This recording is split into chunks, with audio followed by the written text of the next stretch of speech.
You've put weeks into your plot. The seeds went in on time, the watering's been consistent, things are growing, and then one morning you walk down there and something has got to it. The leaves are shredded, the stems are sticky. Half a row of seedlings has simply vanished. Most allotment losses aren't dramatic.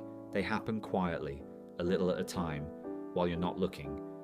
The difference between a plot that produces well and one that doesn't often comes down to one thing: how early you catch problems. This video is about spotting pests before they become disasters, not after. The first thing to change isn't what you're looking for, it's how you look. Most gardeners do a quick visual sweep as they walk past. That's not enough. Get down to plant level, turn leaves over, look at stems where they meet the soil, check the underside of anything that's wilting, yellowing, or sitting slightly wrong. Most pests don't live on the top surface where you can see them. They live in the gaps, the crevices, and the shade.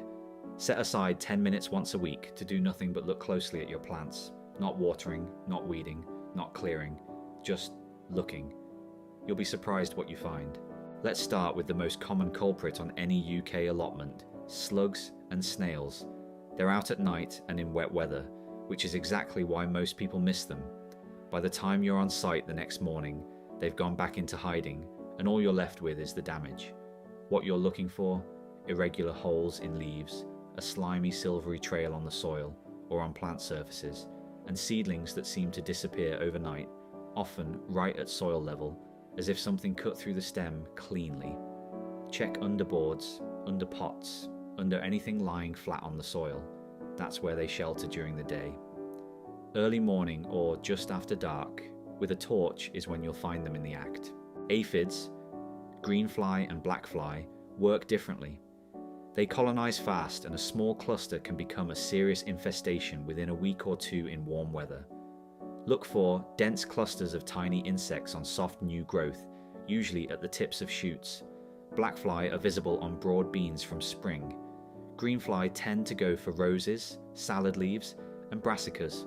Both produce a sticky residue called honeydew, which leaves a shiny coating on leaves and attracts ants.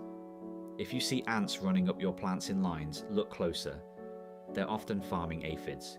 Catch them early enough, and a blast of water or a squash with your fingers deals with them. Leave it too long and you're treating an established colony. Caterpillars are visible if you know what to look for, but the damage often gets spotted before the culprit does. Brassicas, cabbages, kale, broccoli, Brussels sprouts are the main target from the cabbage white butterfly. You're looking for irregular holes, particularly toward the center of leaves, with a dusty green or black frass, that's caterpillar droppings, visible nearby. Turn the leaves over to find the caterpillars themselves, often the same color as the leaf. Also check for clusters of yellow eggs on the underside of leaves. Removing eggs before they hatch is the most efficient intervention you can make. It takes 2 minutes and stops the problem before it starts. These are the hardest to catch because they're underground. You won't see the pest. You'll see a plant that's wilting or collapsing for no obvious reason when the conditions are fine. Vine weevil grubs attack the roots of container-grown plants and strawberries. If a plant in a pot suddenly wilts and doesn't respond to water, tip it out and check the roots. You're looking for C-shaped cream-colored grubs. Carrot fly lays its eggs near the soil surface around carrots, parsnips, and parsley. The larvae then tunnel into the roots, leaving rust-colored channels. For carrot fly specifically, the best defense is a fine mesh barrier around the crop, since the fly only travels close to the ground. But if you're already seeing damage when you harvest, you know to put protection in place next year. 2 more worth knowing. Flea beetle goes for brassica seedlings in spring and early summer. Look for tiny round holes scattered across young leaves, as if someone went at them with a hole punch. The plants can handle light damage, but a heavy attack on a seedling can wipe it out. Cover crops early with fleece to give them a chance to establish before exposure. Whitefly are tiny white-winged insects that fly up in a cloud when you disturb an affected plant. They're common on tomatoes, cucumbers, and brassicas in a polytunnel or greenhouse. Turn leaves over to check. The larvae look like flat green scales on the underside. Sticky yellow traps hung near affected plants help monitor numbers. Monitoring isn't about eliminating every pest on your plot. That's neither possible nor desirable. A healthy allotment has predators as well as pests. and many insects you'd initially worry about are actually beneficial.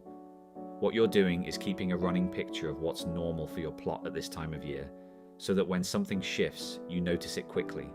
A few aphids on one plant is information.